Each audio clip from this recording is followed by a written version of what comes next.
Et salut à tous, bienvenue sur Linux Location. C'est l'automne, c'est l'hiver, il fait froid, j'ai mis le petit pull. Abonne-toi, t'abonnes pas, fais comme tu veux, je m'en fous.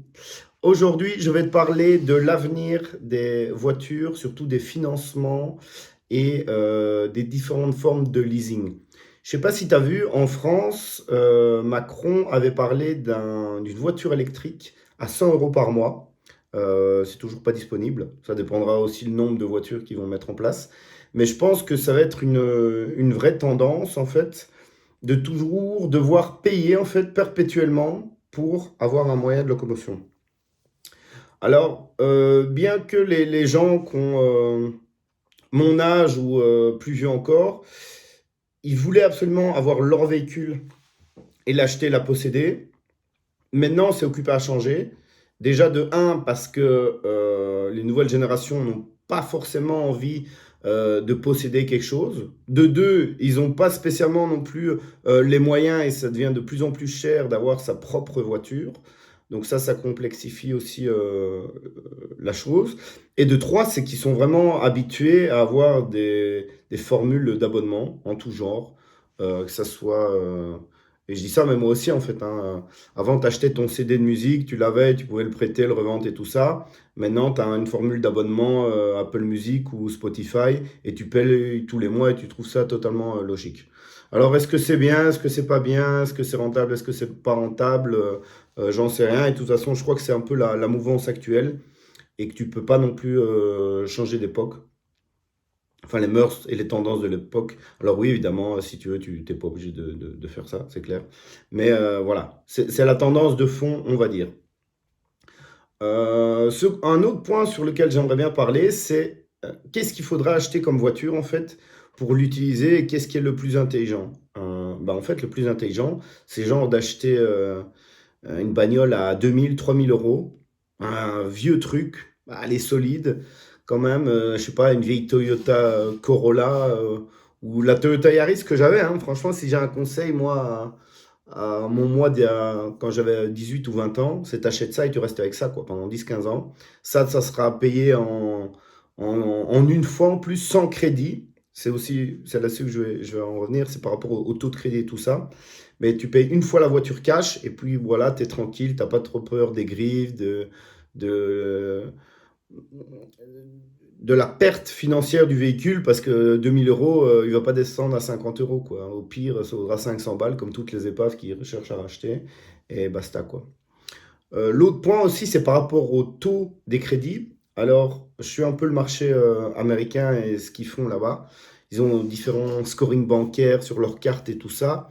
Et ils ont des prêts à 14% pour des bagnoles et des prêts à, je crois pour les meilleurs, à 2 ou 3 pour l'achat de véhicules. Mais évidemment, ça change complètement la donne, quoi. Et je trouve ça totalement fou que des gens sont prêts à payer 14% pour une voiture. Mais bon, c'est le système qui est fait comme ça. Donc, second conseil, c'est si vous voulez acheter un véhicule, achetez-le cash. Alors ouais, évidemment, le commun des mortels, et je me inclus moi là-dedans, hein, c'est qu'acheter genre une BM cash à coût de 40 000, 50 000, bah, ça te fait réfléchir et tu te dis putain, je dois économiser combien de temps pour m'acheter cette voiture cash, quoi. C'est pour ça que plus personne le fait.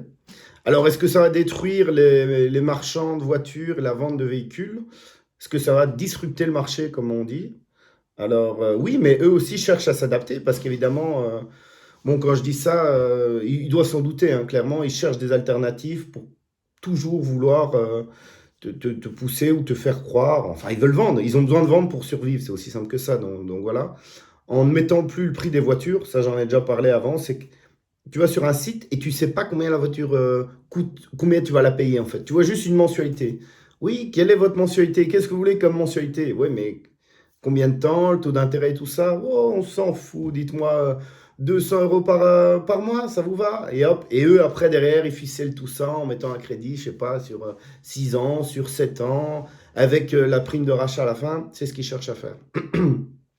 Encore une fois, quand je dis ça, c'est normal, hein. Eux, s'ils n'arrivent plus à vendre, ils vont mourir. Donc, ils font tout pour pas mourir. Et c'est le but aussi de toutes les sociétés, hein. Ils doivent s'adapter, sinon ça va pas aller. Alors, par rapport à ça, les taux d'intérêt actuels, font beaucoup de mal aux vendeurs de voitures. Et c'est pour ça qu'il existe des formes de leasing, de renting. Et pour moi, on va tendre vers ça clairement, ou des services d'autopartage, ou peut-être même dans quelques temps, il y aura des formules.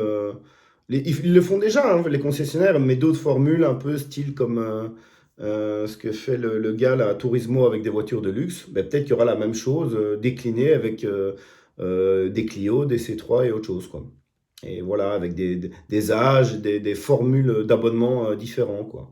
Par exemple, tu te dis, voilà, je paye 100 euros par mois, ben pour 100 euros par mois, je peux avoir des voitures qui ont plus de 5 ans. Ça, je pense, c'est vraiment une conviction que j'ai sur le marché automobile, quoi.